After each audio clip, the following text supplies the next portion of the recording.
Dios les bendiga, queridos hermanos y amigos. Qué bueno es poder saludarles, dirigirme a ustedes a través de este medio. Estamos viviendo situaciones difíciles. No sabemos qué ocurrirá en nuestro país, pero una cosa sí es segura, y es que Dios está con nosotros. Por esa razón es que cada uno de nosotros debe estar consciente acerca de la realidad que estamos viviendo. Y esa realidad es una realidad triste, que es la triste realidad de los últimos tiempos. A nosotros nos ha tocado vivir en la etapa final de la historia de la iglesia, la etapa final de la historia de todos los planes de Dios, en los tiempos peligrosos y difíciles que dice la palabra del Señor, y es el tiempo que nos ha tocado vivir. Es el tiempo en el cual estamos, y eso pues nos da una seguridad de que lo que hemos oído de la Biblia, lo que hemos leído en la Biblia, es una verdad completamente cierta. Es una verdad que cada día que pasa, cada tiempo que pasa, se va cumpliendo al pie de la letra. Y ahí estudiando unos libros que hablan acerca de la profecía de los últimos tiempos, de los eventos proféticos, de la escatología, encontraba un aspecto que es muy interesante, y por eso quiero compartirlo con ustedes, y es ese aspecto de la realidad triste de los últimos tiempos. Y para ello quiero leer una porción de la Biblia que se encuentra en el Evangelio de Marcos, capítulo número 13, verso 1 al 37. Dice la palabra del Señor: Al salir Jesús del templo, uno de sus discípulos le dijo: Maestro, mira, qué piedras más impresionantes, qué edificios. Jesús le respondió: ¿Ves todos esos grandes edificios? De ellos no quedará una piedra sobre otra, pues serán derribados. Después estaba Jesús sentado en el monte de los Olivos frente al templo. Entonces Pedro, Jacobo, Juan y Andrés le preguntaron aparte: Dinos, ¿cuándo va a suceder esto? ¿Y cuál será la señal de que todo esto ya va a cumplirse? Jesús les contestó y comenzó a decirles: Tengan cuidado de que nadie los engañe, porque vendrán muchos que usando mi nombre dirán: Yo soy, y engañarán a muchos. Cuando ustedes escuchen que hay guerras y rumores de guerras, no se inquieten. Es necesario que así suceda, pero todavía no será el fin. Las naciones pelearán una contra la otra, y un reino contra otro reino. Habrá terremotos por todas partes y hambre. Esto solo será el comienzo de los dolores. Por eso, cuídense. A ustedes los entregarán a los tribunales y los golpearán en las sinagogas. Y por mi causa los harán comparecer ante gobernadores y reyes, para dar testimonio ante ellos. Antes del fin, deberá predicarse el Evangelio a todas las naciones. Cuando ustedes los entreguen y los lleven a juicio, no empiecen a preocuparse con antelación por lo que van a decir. Digan solo lo que se les indique en esos momentos. Porque no serán ustedes los que hablen, sino el Espíritu Santo. El hermano entregará a la muerte a su hermano, y el padre al hijo. Los hijos se rebelarán contra sus padres y los matarán. Todo el mundo los odiará a ustedes por causa de mí. Pero el que se mantenga firme hasta el fin será salvo. Y cuando vean que la terrible abominación está donde no debe estar, el que le entienda, entonces los que estén en Judea huyan a las montañas. El que esté en la azotea no baje a la casa para sacar nada. El que esté en el campo no regrese para llevarse a su casa. Pobres de las que estén embarazadas o amamantando en esos días. Oren para que esto no ocurra en invierno, porque serán días de tribulación como no la ha habido desde el principio cuando Dios creó al mundo, ni jamás la volverá a ver. Si el Señor no acortara esos días, nadie se salvaría. Pero por causa de los que Él ha elegido, acortó esos días. Entonces, si alguien les dice a ustedes, miren, aquí está el Cristo, o miren, allí está, no le crean, porque surgirán falsos cristos y falsos maestros que harán señales y milagros para engañar, de ser posible, hasta los mismos elegidos. Así que tengan cuidado, pues ya los advertí de todo lo que va a pasar. En aquellos días, después de esa tribulación, tanto el sol como la luna dejarán de brillar, las estrellas caerán del cielo y los otros cuerpos celestes serán sacudidos. Entonces verán al Hijo del Hombre venir en las nubes con gran poder y gloria. Él enviará a sus ángeles para que se reúnan, o para que reúnan a sus elegidos de los 4 puntos cardinales, desde el extremo de la tierra hasta el extremo del cielo. Aprendan esta lección de la higuera. Cuando sus ramas se ponen tiernas y brotan sus hojas, ustedes se dan cuenta de que el verano está cerca. Será lo mismo cuando vean que suceden estas cosas. Ustedes se darán cuenta de que el tiempo está cerca, a las puertas. Les aseguro que todas estas cosas sucederán antes que esta generación se acabe. El cielo y la tierra pasarán, pero mis palabras nunca pasarán.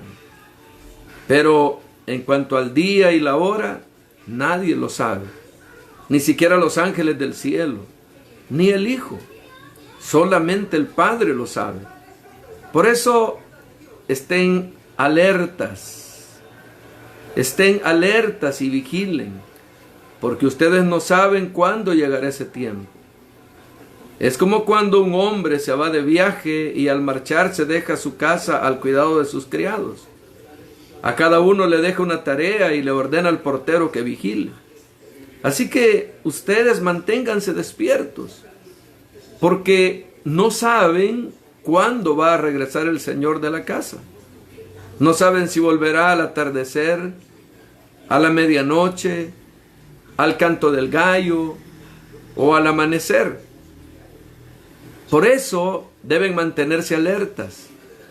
No sea que venga de repente y los encuentre durmiendo. Lo que les digo a ustedes, se los digo a todos. Manténganse vigilantes.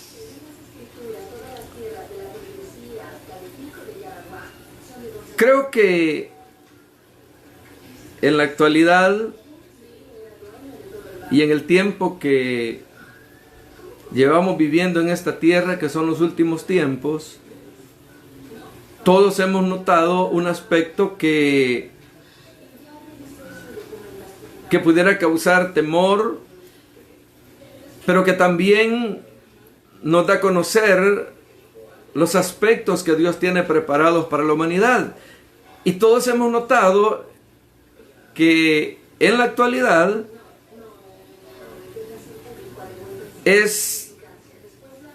la Tierra, el planeta, es un lugar muy peligroso donde vivir.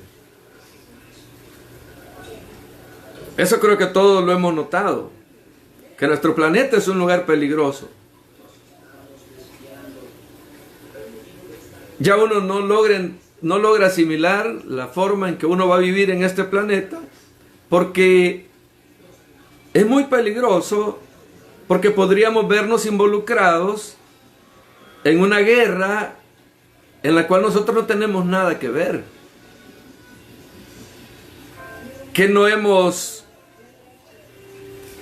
nos hemos involucrado en esa guerra, pero no vamos a ver que nos involucraron en ellas y pudiéramos convertirnos en víctimas del odio, la codicia, la lucha del poder por personas que están en altas posiciones, por los dueños del mundo.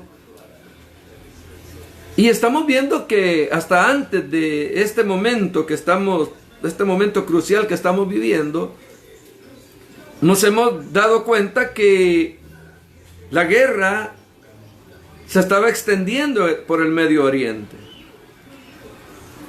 Somos conscientes de esos aspectos que han estado ocurriendo en el Medio Oriente, y esa guerra involucra ahora de una manera virtual al mundo, y lo involucra en una zona de Libia sobre la cual no se puede volar, ningún país tiene autorización para volar.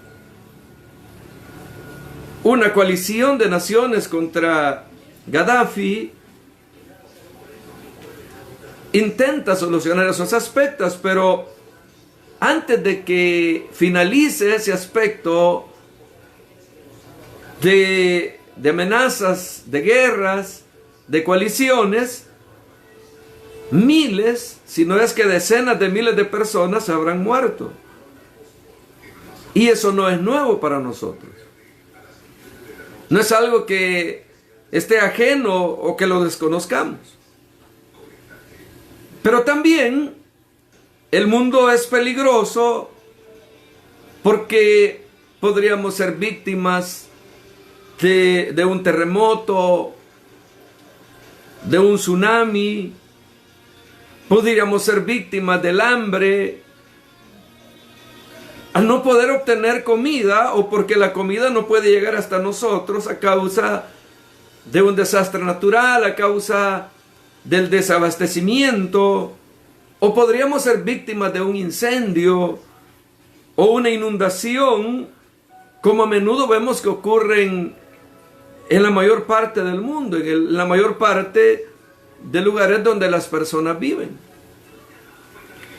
Pero a pesar del hecho de vivir en este mundo, tiene su dicha y bendición. Es algo muy especial. Y a pesar del hecho de que nuestro mundo, nuestro planeta, tiene marcas de creación divina y que la benevolencia de Dios está en la esencia de la vida de este planeta, a pesar de ese hecho de que se nos proporciona riqueza, se nos proporciona provisiones, la otra cara de esas provisiones nos coloca en un peligro inminente, en una situación peligrosa, que es lo que la palabra del Señor dice, que en los postreros días vendrán tiempos peligrosos.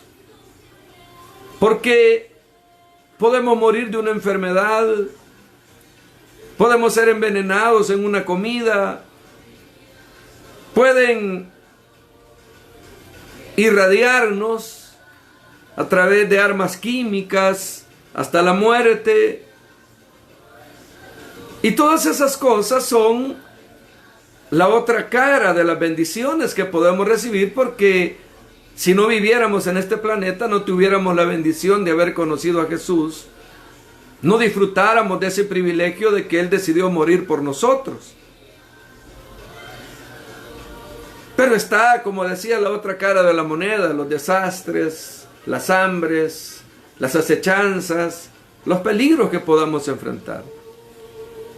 Porque creamos civilizaciones, creamos cosechas, creamos represas para almacenar agua, empleamos todos los recursos en el mundo y sin embargo tenemos todo lo posible para prevenir que esas cosas nos destruyan. Porque es un lugar muy peligroso.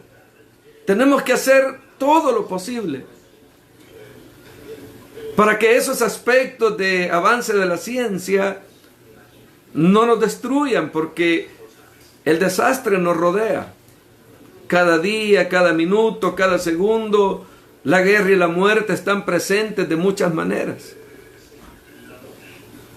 Y eso, quieras o no, tiende a llevar al temor a la vida de las personas.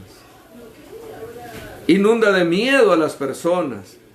Miedo a lo desconocido, miedo a lo que sucederá, a qué es lo que pasará. Pero este es un aspecto que no sorprende a nadie que comprenda la Biblia. A alguien que tenga la Biblia como el manual de vida, la palabra de Dios, la que establece qué es lo que va a suceder de una manera clara, de una manera precisa, y que nos va a ayudar a poder entender los tiempos finales y los tiempos peligrosos que estamos viviendo. Porque la historia humana no sorprende a Dios ni a nuestro Señor Jesucristo. Si usted va al capítulo 13 del Evangelio de Marcos, que fue el que leímos al principio de este estudio, usted va a encontrar a Jesús en su último día de ministerio público en Jerusalén. Es el día miércoles de la semana de la Pasión.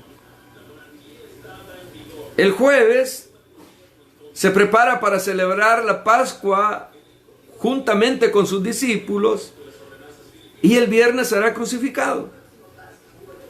El domingo será resucitado de entre los muertos.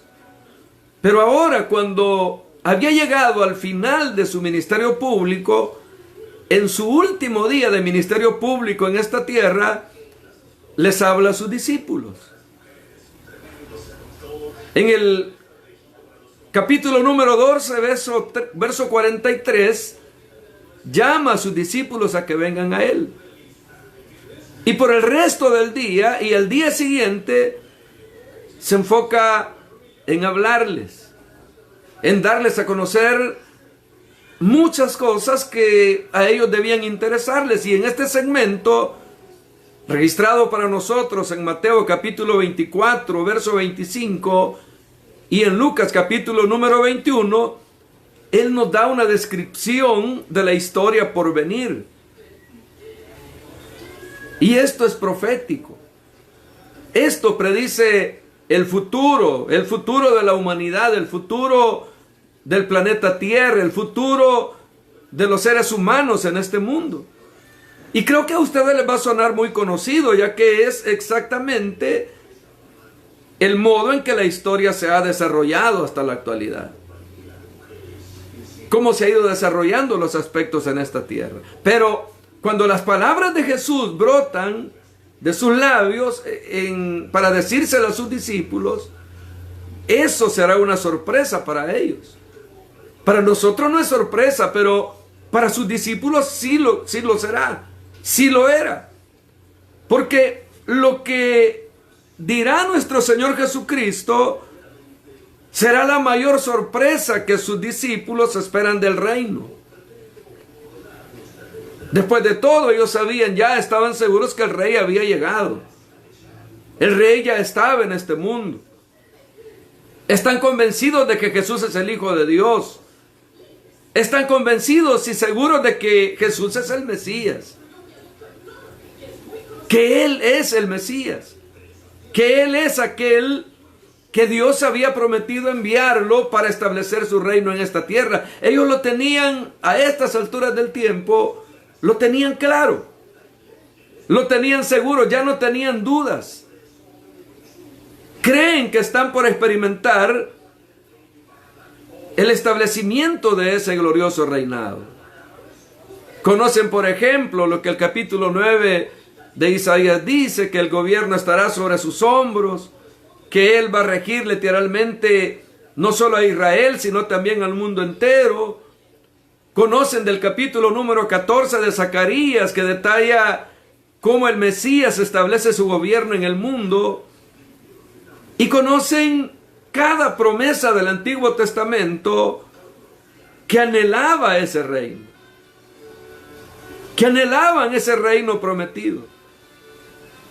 Ellos sabían que el Mesías llegaría, establecería su reino, destruiría a todos los enemigos de Dios, a todos los enemigos de Israel, restauraría la gloria de Jerusalén, reuniría a los judíos de toda la tierra, establecería su reino ahí y desde ese lugar gobernaría el mundo.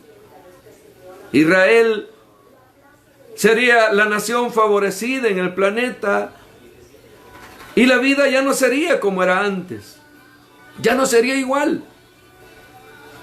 Claramente Jesús es el Mesías anunciado por Juan el Bautista, confirmado por los milagros y enseñanzas de la verdad.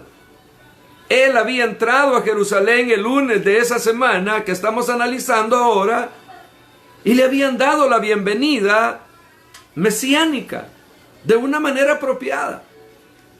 No estaban diciendo mentiras, no estaban diciendo falsedades. Verdaderamente Él era el Mesías, Él era el Salvador de la humanidad, Él era el que iba a establecer el reino de Jesucristo. Entonces todo parecía transcurrir según lo programado, según el tiempo de Dios, según el plan establecido por Dios. Pero de repente alguien pulsó el botón de pausa y sorprendentemente todavía estamos en ese modo de pausa. Lo que parecía ser inminente se detuvo. Lo que parecía ser el establecimiento del reino de Dios en esta tierra se detuvo. Quedó en pausa. Por lo que en este pasaje aparece la pregunta de los apóstoles acerca de cuándo vendría el reino. Ellos saben que en lugar de estar hablando acerca del reino, Jesús ha estado hablando específicamente de su muerte.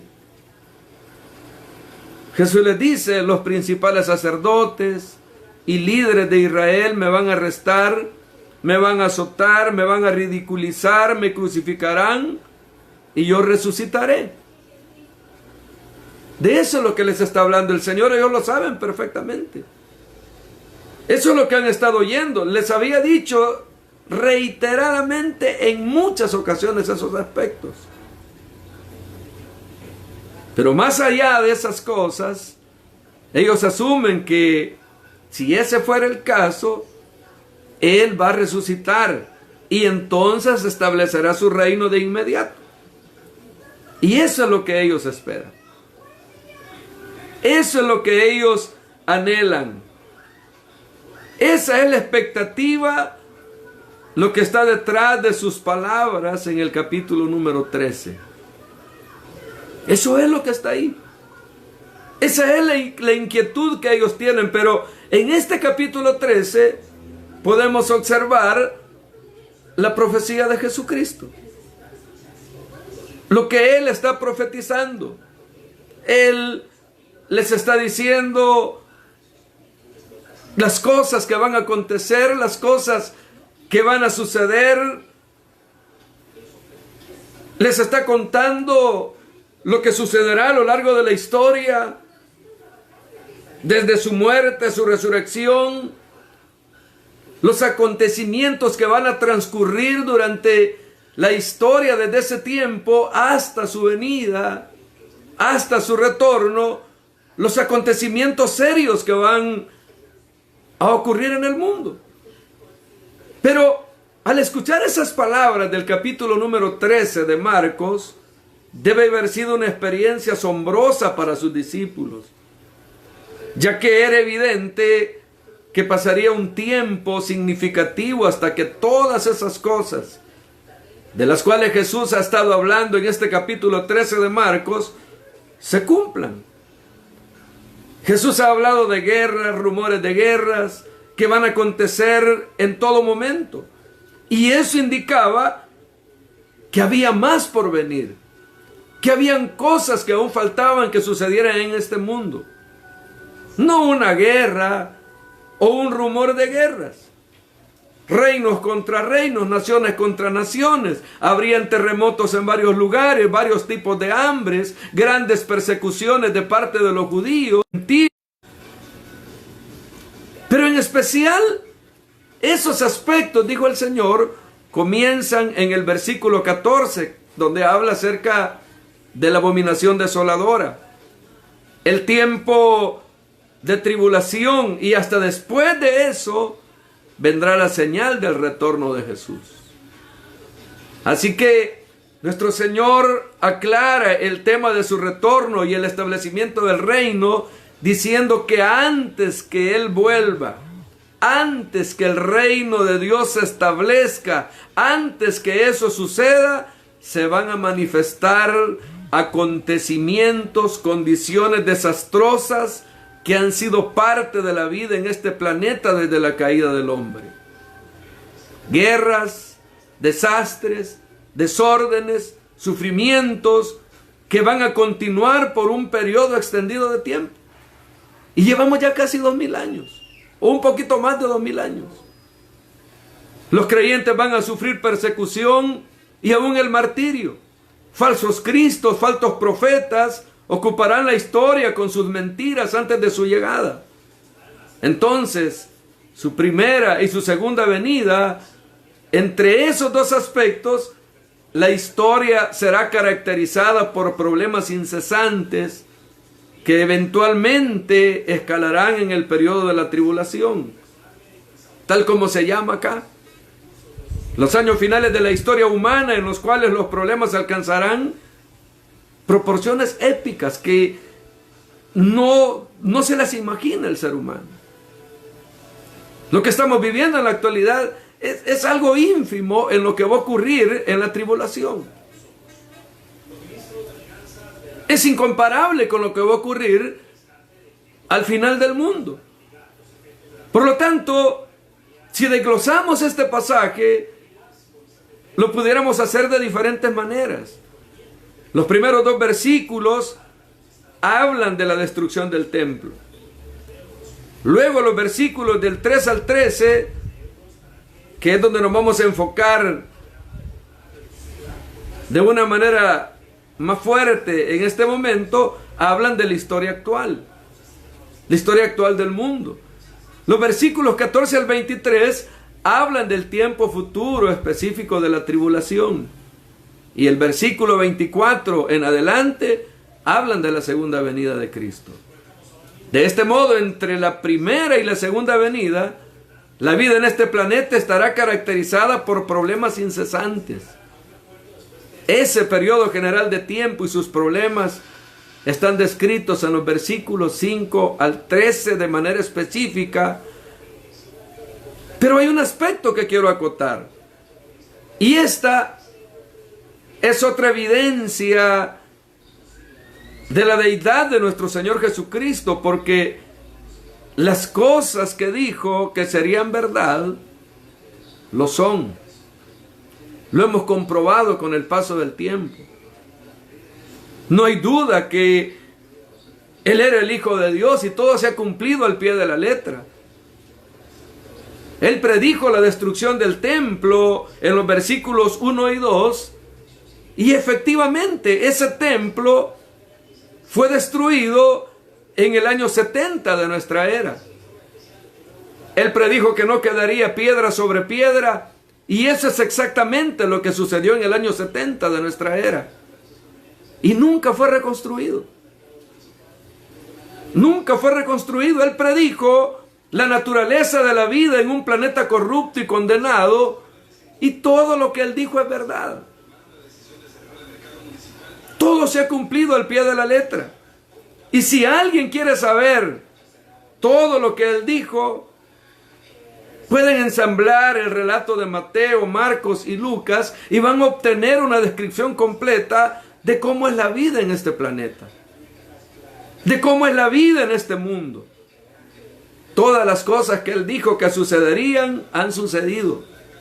Y todas las cosas las conocemos muy bien.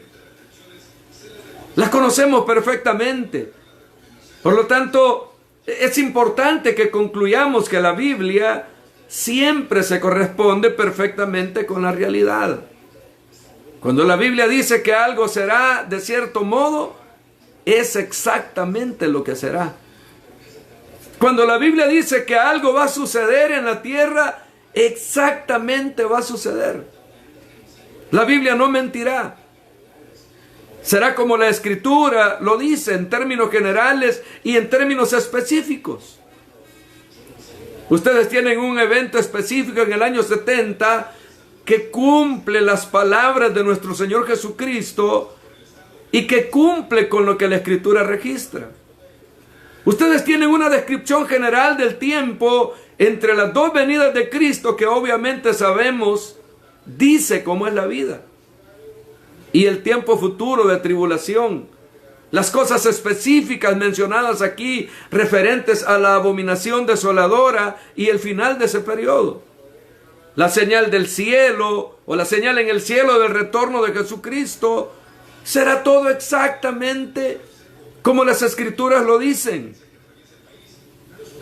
Y cualquier análisis que usted haga de la historia con la comparación de lo que la Escritura dice, siempre será válida la Escritura. Siempre será válida la palabra de Dios. Permítame repetírselo esta tarde. La Biblia siempre se corresponde de manera perfecta con la realidad. Lo que la Biblia dice acerca de la creación está de acuerdo con la realidad. Lo que dice acerca de Dios está en armonía con la realidad. Lo que dice acerca del hombre está en conformidad con la realidad. Lo que dice acerca de la historia es como realmente es y no puede ser negado. Nadie lo puede negar, nadie puede hacerlo a un lado, nadie puede ignorarlo, nadie puede negar que la Biblia es la palabra de Dios. Porque los hechos predichos, profetizados escatológicamente, se han ido cumpliendo al pie de la letra. Se cumplieron conforme el tiempo de Dios. Y eso, queridos hermanos, debería fortalecer nuestra fe al saber que si Él prometió regresar por nosotros, lo cumplirá. Voy a dejar hasta aquí este estudio y continuaré más adelante hablando acerca de los detalles de los versículos 1 y 2 de la destrucción del templo. Pero lo que sí es verdad, y es donde debemos enfocar esta mirada hacia el futuro, es la triste realidad de los últimos tiempos. Triste realidad, pero que terminará para sus escogidos en la bendición más grande que ser humano alguno pueda anhelar y esperar, como la que espera usted, que Él entregó su corazón a Cristo y está esperando su retorno para reunirnos con Él en las glorias eternas. Oremos. Padre, te damos gracias por tu palabra, por la Biblia, porque aunque la realidad es triste en este tiempo, nuestro consuelo es que estamos tomados de tu mano y que muy pronto esperamos que el cielo se abra y podamos reunirnos contigo en las glorias eternas. Te pido que bendigas, que cubras y que guardes la vida de tus hijos y que puedan vivir este momento felices, confiados, seguros de que tus propósitos son eternos y son fieles a la vida de aquellos que han decidido confiar en ti. Que nada podrá apartarlos de tu amor y tu misericordia. En el nombre de Jesús te lo agradecemos. Amén, Señor, y amén.